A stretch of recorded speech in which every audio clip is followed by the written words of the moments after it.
colleagues, friends from the media, we have just completed a very productive discussion on India-Germany cooperation, on our relationship with the European Union, and we have exchanged views on regional, global, and multilateral issues. Now, before I come to those subjects, let me again first publicly welcome my friend, Foreign Minister Dr. Johann Wadephul, who is here for the first time in his current capacity. I had the honor of being his guest this May, and between May and now, we have actually been regularly in touch in this intervening period. Now, I first got to know him when we met at the Munich Security Conference, which was well before he became Foreign Minister. And I must say, even then, I was impressed by his commitment to advancing the India-Germany strategic partnership. I'm very confident that that enthusiasm will now be applied by him fully in his new role. During the day today, we've had detailed discussions on various aspects of our ties. This includes our political cooperation, security and defense, economic relations, research and future technologies, climate and energy, as well as education, skilling, mobility, and people-to-people exchanges. So let me share with you some key points which came out of today's discussion. One, we greatly value the understanding that Germany has shown with regard to India's fight against terrorism. Minister Wadephul has himself been explicit about our right to defend our people against terrorist attacks. Our parliamentary delegation that visited Germany in June after Operation Sindoor was also warmly received. Two, there's been an uptick in our defense and security cooperation. Germany participated in the Tarang Shakti air exercises last year, and its ships made port calls to Goa. Today, we agreed that such participation should be continued, indeed even expanded. In the past, we have had significant export control difficulties in the defense and security domain. I would like to express my appreciation today for the smoothening of these processes and more expeditious clearances.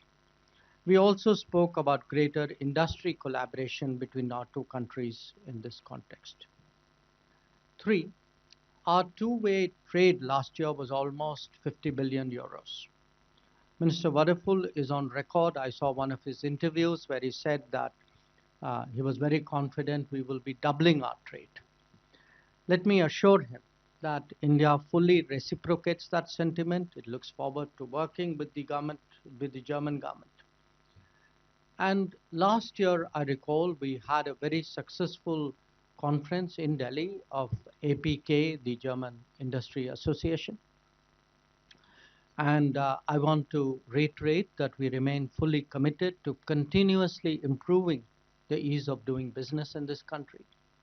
And I assured the minister today that any concerns that German companies may have in India, coming to India, establishing themselves, working here, we would be prepared to give it special attention. In the semiconductor manufacturing area, that has actually emerged as a particularly promising domain. We welcome German investments and GCCs. Indian talent can make a significant contribution to Germany's own expanding capabilities here. And I must say that the model of talent preparation and flow that Germany has evolved has been particularly effective. I would really commend our German colleagues for that. And we hope to see that scale up further. 5, we have just marked 50 years of our scientific collaboration. Intensifying that and linking it to industry is the task that we have set for ourselves. Our cyber and digital dialogues are also important. Minister Wadephul visited the Indian Institute of Science in Bengaluru and also ISRO.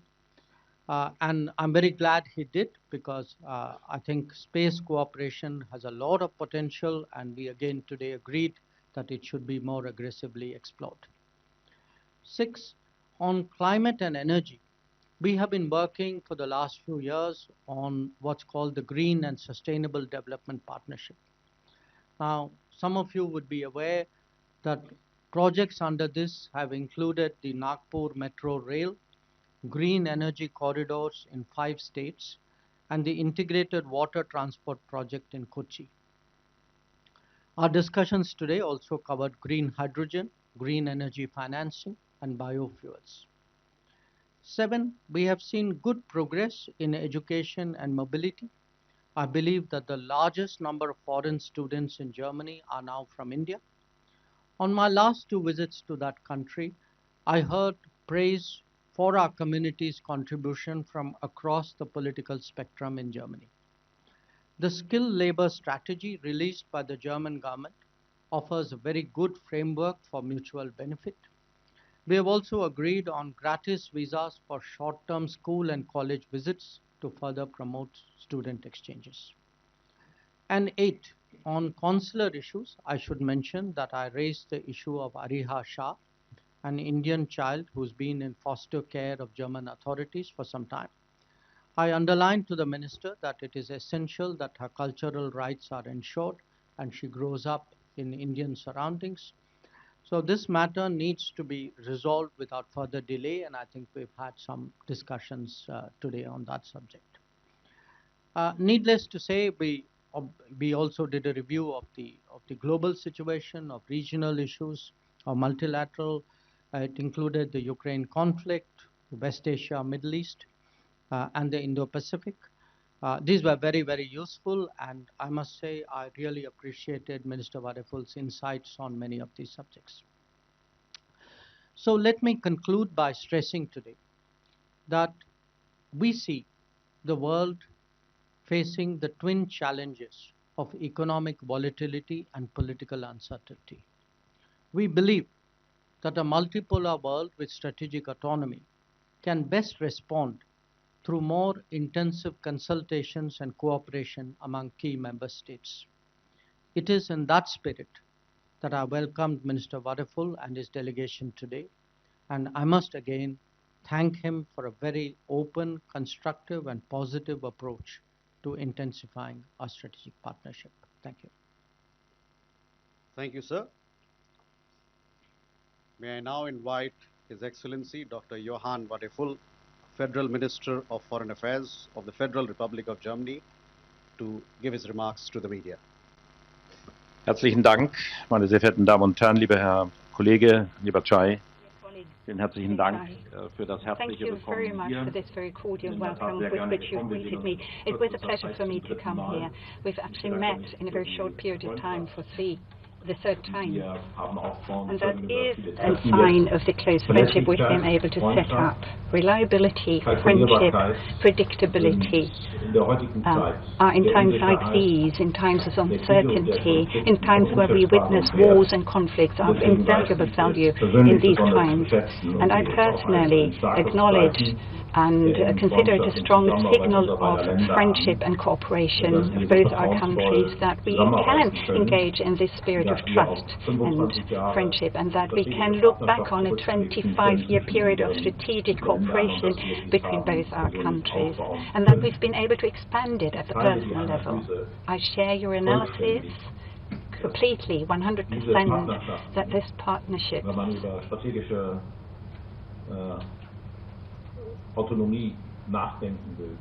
when you want to think about or consider strategic autonomy, about sovereignty in the area of economy, but also in the field of security policy, that this is of decisive importance. Of course, we have allies, we've got friends, and for Germany, India is one of them.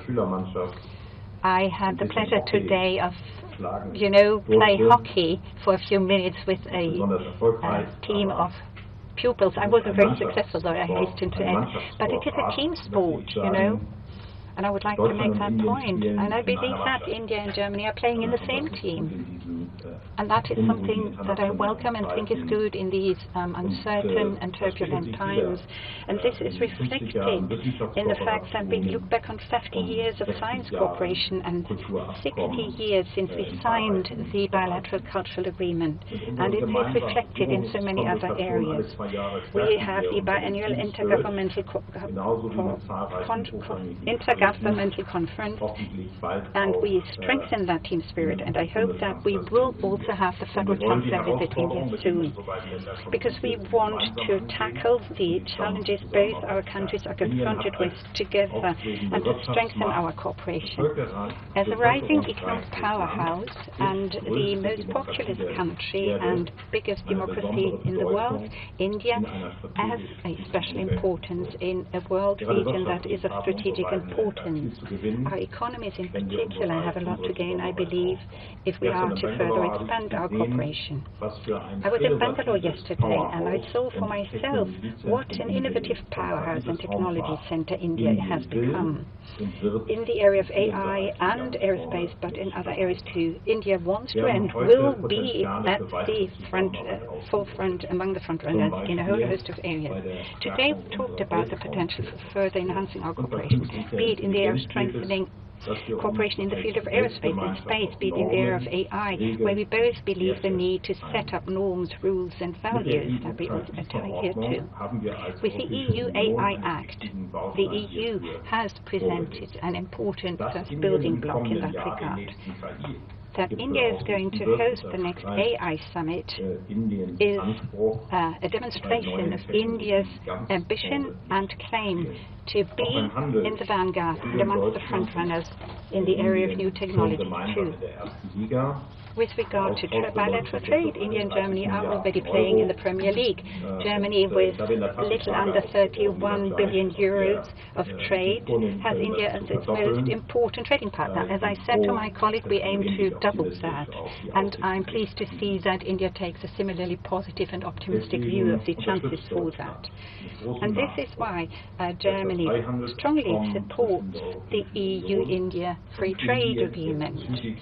And we hope that this can be speedily negotiated so that it can be concluded before the end of this year, in autumn this year, and hopefully lead to a ratification process. If others set up impediments to trade, we should respond by us lowering these impediments and hurdles.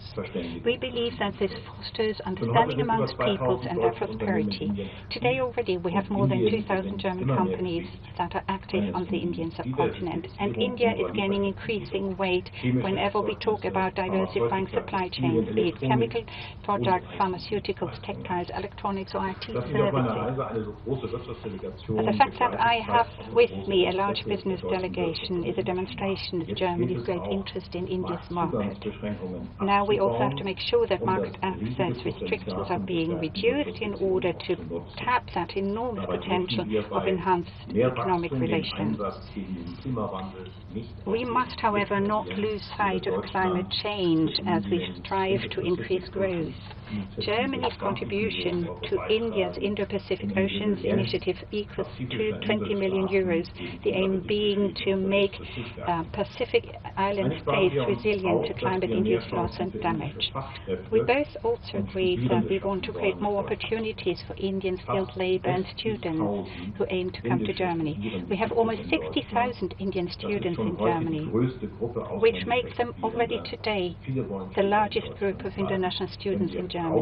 Many of them choose to stay because we urgently need highly skilled and highly qualified labor.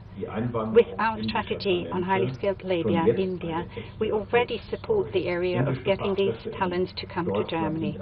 It's already now a genuine success story. Indian skilled workers in Germany are successful in their jobs, earn more than above average income, and show above average integration. They are an asset for the German labor market. Today, the visa center in Bangalore has been issuing already 36,000 visas last year. It is for long-term stays, and the number is increasing. In 2024, almost a third of all student visas globally were issued in India. So, as far as that is concerned, we are playing in the Champions League in the visa era. But it is equally true that we want to enhance our performance through digitizing the processes and making them more efficient. In order to expand this success story, though, we have also to improve and enhance the language training on offer. We're working with the Goethe Institute in expanding the infrastructure for German language tuition and language exams, but above all, we want to promote German as a foreign language at the schools in India. Right now we have 58 partner schools in India, and we aim to increase their number to 1,000 soon. Ladies and gentlemen, but apart from touching on bilateral relations, we also spoke about international challenges. India and Germany are united by the objective to preserve the rules-based international order. And of course that includes the freedom of maritime trade routes in the Indo-Pacific. China's increasingly aggressive behavior in the Indo-Pacific is cause for concern for both our countries. More generally, we aim to further expand our cooperation in the areas of defense, security and armaments, and we talked about this today, be that through common exercises of our forces or speeding up the granting of export licenses process for the Indo-Pacific engagement. Last year, German frigate made a port call in India. Germany stands ready to enhance this cooperation. We also talked about the fact that security in the Indo-Pacific is closely linked to security in Europe. For us, Russia's war of aggression, for us in Germany and Europe, Russia's war of aggression is right now and remains right now the biggest challenge to our security policy. The fact that Prime Minister Modi, when he met with President Putin a couple of days ago, also pointed to the need of a speedy peace agreement in Ukraine has been important to us. We Europeans are doing our best, working with our American and Ukrainian friends to ensure that this war ends soon and that Ukraine finds peace as a sovereign state.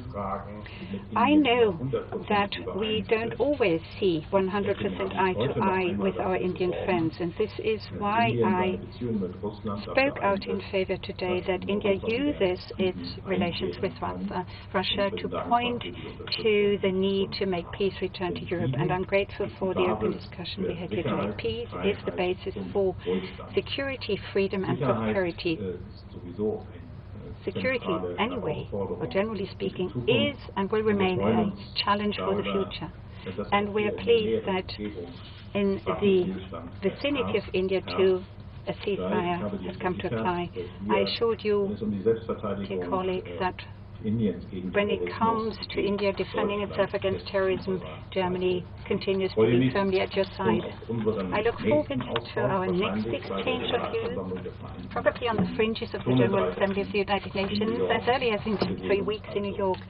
So, see you again soon. Thank you. Thank you, sir. We now open the floor for questions. Wir haben nun noch Zeit für ein paar Fragen.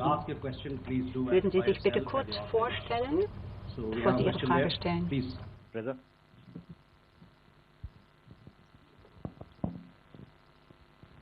Reza, yeah,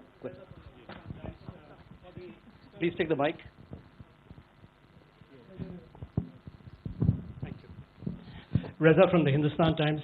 For the External Affairs Minister, I was just wondering, the geopolitical changes that we are witnessing, does that spur the case for a closer strategic and economic partnership with Europe and its constituents such as Germany? And, you know, there are plans for India to work with Germany to bolster its submarine fleet. Did that come up in your conversation? If I may, to the German Foreign Minister, you are here at a time when India and China are rebuilding their relations. And what does Germany think of that process? And given Germany's interest in the Indo-Pacific, do you view China more as a competitor or a rival?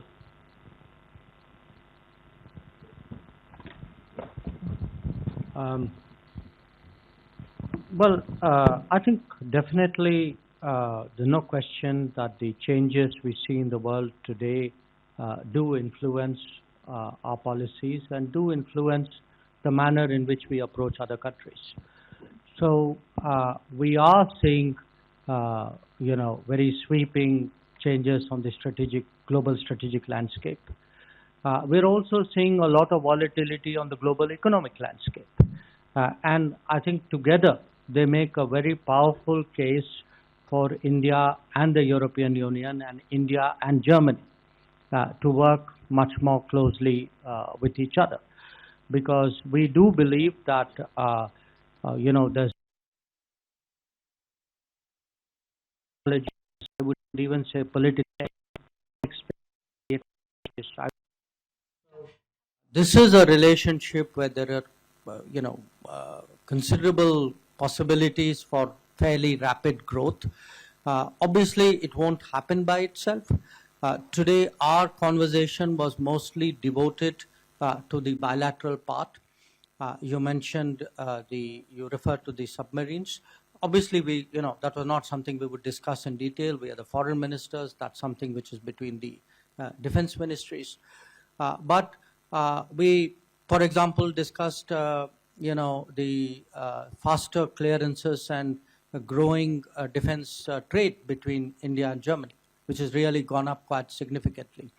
We discussed how to increase business, and there it's not just between India and Germany. The minister was good enough to assure me that Germany would put its full weight behind the FTA negotiations with the European Union as well. So bottom line answer is yes. There are big changes underway in the world. Those changes make a very compelling case for a deeper, stronger, wider India-Germany relationship. Ich habe ja schon heute gesagt, dass ich I said already earlier today that I have a positive view of the development of Indo-Chinese relations, nor was it up to me, nor I consider myself the person to pass judgment on this. This is a matter that pertains to the respective countries, and they are, of course, free to shape their relations as they desire. But we always welcome when two countries try to improve the understanding between themselves. We agree with India and many other countries that we need to defend the international rules-based order, and that we also have to defend it against China. At least that is our clear analysis. And because you used those words, and you did so correctly, Germany, like the European Union, has a clear position regarding China. For us, China is a partner in some areas. Think of climate protection. It is clear and obvious that we won't be able to address these issues and problems without China. We also view China as a competitor. We compete against China in a number of areas, sectors. Our business does, our economy does. It's generally speaking not a problem, but we place value on having a fair competition and equal rules. But we also see China as a systemic rival. We don't want that rivalry. We increasingly note that the number of areas is increasing where China has chosen this approach, though, and we are sad about that. Therefore, we have to respond in some of these areas, amongst them our areas where we have to defend our markets against China. We're determined to continue to do so. At the same time, we always express our readiness to return to the partnership spirit. You have a question there, Sandra? Eine Frage? Sandra? Thank you. Question to Mr. Jaishankar, please. India is balancing multiple relations, China, Russia, the United States of America. So how exactly does Germany fit into this balancing of strategic partnerships? Und eine Frage an Herrn Minister Wadephul. Sie haben auf der Anreise nach Indien gesagt, dass Indien ein sehr wichtiger Partner ist für Deutschland, aber auch ein nicht immer einfacher Partner. Was genau würden Sie sich denn anders wünschen oder vielleicht besser wünschen? Danke.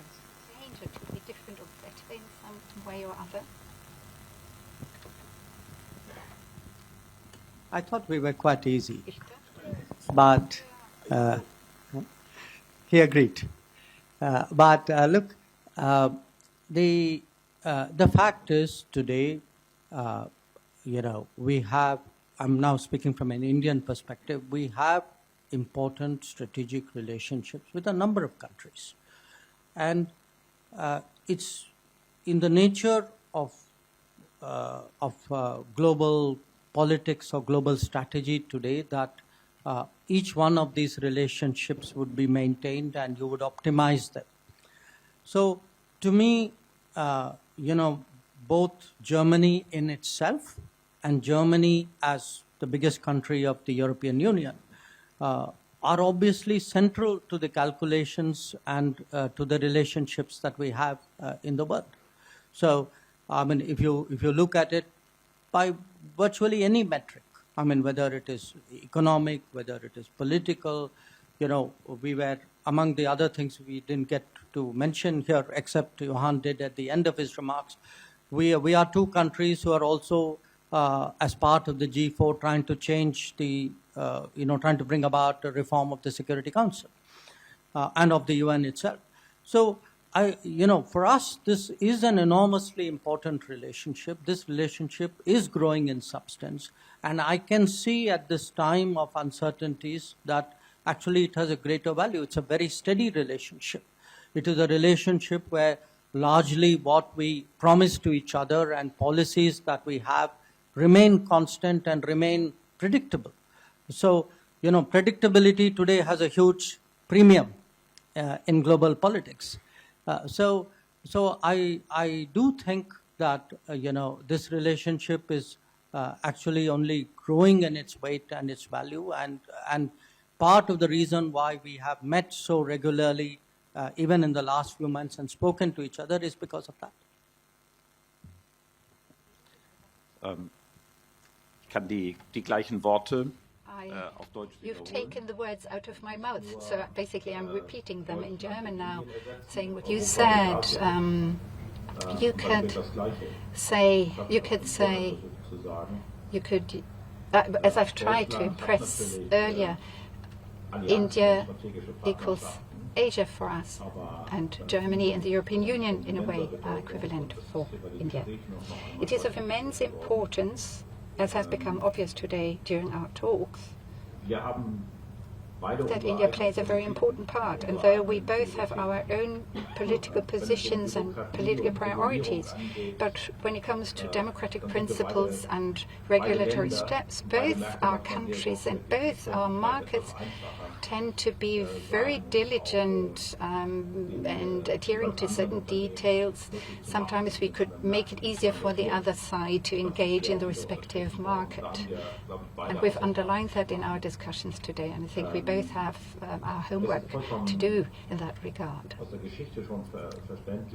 When you look at the history of India, it is more than obvious that at the time when I was young and went to school and later studied at university, I got to know India as a non-aligned country.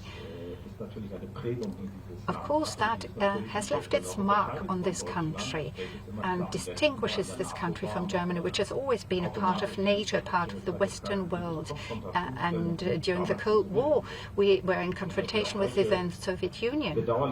And unfortunately, and I deplore that fact, because we thought we'd overcome that, but we are back in a situation, we've not been able to overcome this, back in a situation where we're confronting Russia, have a confrontation between Russia and the European and Europe, because international law is being violated there.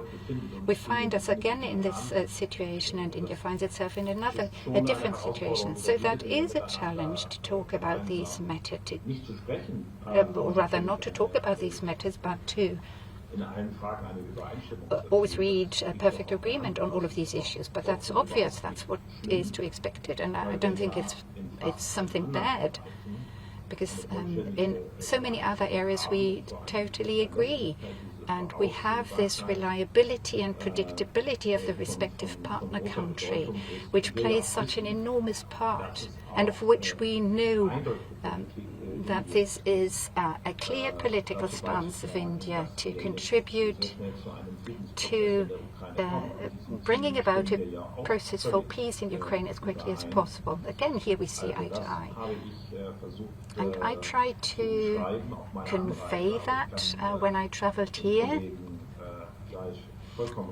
but I totally agree with my colleague that this talk has not only been an easygoing talk, it has been also very fruitful and took place in a spirit of friendship. And I returned to Germany much encouraged as a consequence. Okay, thank you. Pranay? So I have two questions, both to Foreign Minister of Germany and Foreign Minister of India. So, Mr. Wadephul, my question to you is that on Russia-Ukraine conflict, do you support the idea of using tariffs as a tool to on third country to persuade or to pressure Russia and Ukraine to bring a ceasefire? And are you only, Germany and Europe, only working with the Mr. Donald Trump-led ceasefire initiative, or you have come with some new ideas to work with countries like India, with whom President Putin and President Zelensky both are keeping active contacts? And to External Affairs Minister Dr. Jaishankar, you know that I'm sure you must have discussed the unreasonable, unjustified, unfair tariffs with the German Foreign Minister. But what assurance did you get from the Germany, and especially from the EU side, to accommodate the Indian products and accommodate the Indian export? And as he rightly pointed out, that if someone is putting unreasonable tariff and barriers, we should lower it down. So what are the concrete assurances did you get? We'll take one more question. So please go ahead.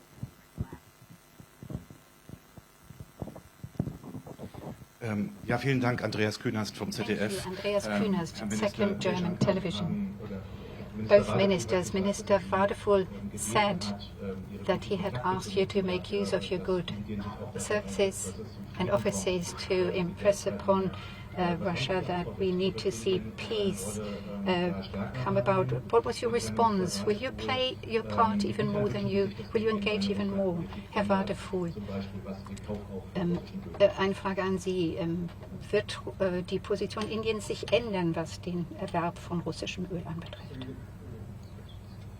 Ja, ich fange gerne an. Also, I'm happy to begin. Wir verfolgen ja in diesem Konflikt In this conflict, von vornherein eine Politik. we have right from the outset been pursuing a policy that has the objective of Den Verhandlungsweg finden. Russia and Ukraine following the path of negotiations. However, what we have noticed of late is that despite the enormous efforts that the American president has invested, Russia has not been willing to sit down at the negotiating table, whereas the Ukrainian President Zelensky, has expressed his immediate readiness to negotiate and sit down at the negotiation table. In a way, it has taken a first step. And we're talking a country that has been attacked without it having done anything to trigger that attack.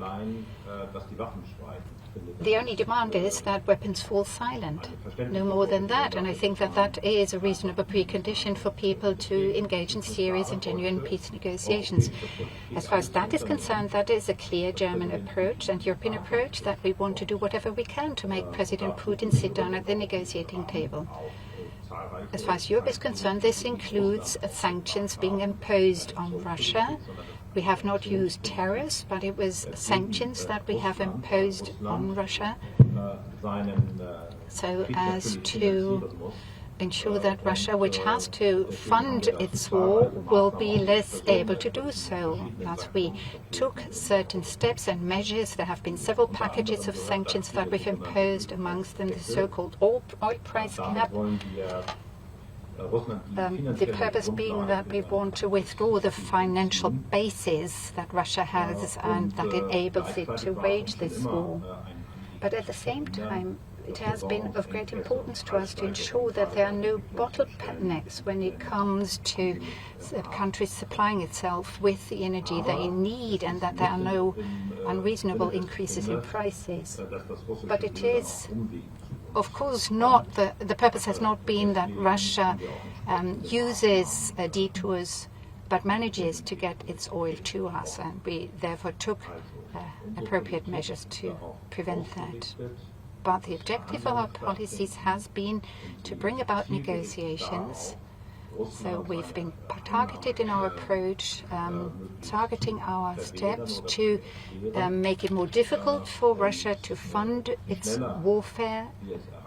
And the quicker we can get the parties to sit down at the negotiation table, the quicker, the sooner the moment will come for us to lift these measures or adapt them.